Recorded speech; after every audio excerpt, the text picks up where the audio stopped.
Audio Jungle. Audio Jungle. Audio Jungle. Audio Jungle. Good day! Welcome to Café Miló.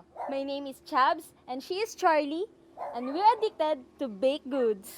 Yes, you're right, Shabs. And today, we will make a dessert, or what we call the perfect cheesecake. It is a special episode because this is the perfect one.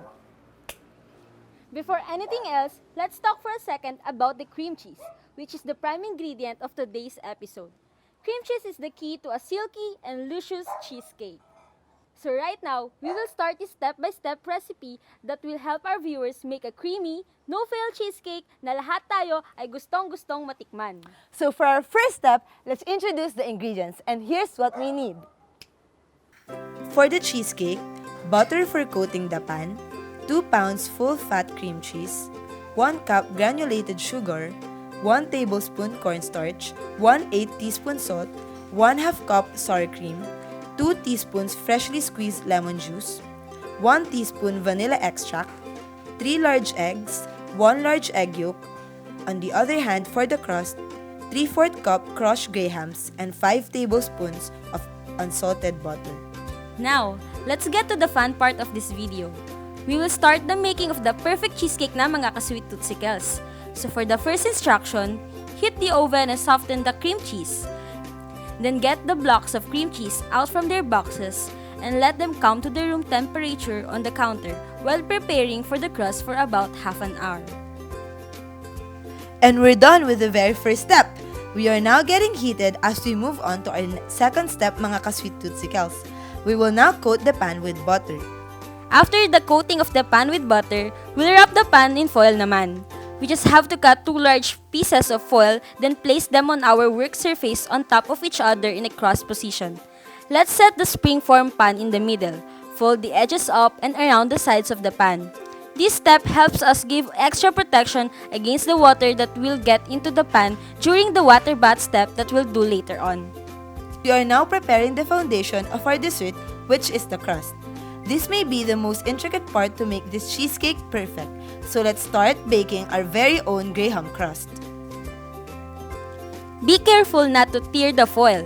Bake it for 8 to 10 minutes or until the crust is fragrant and starting to brown around the edges. Let the crust cool on a cooling rack while you prepare the filling. We're up to the most interesting part of baking, mixing, mixing, mixing!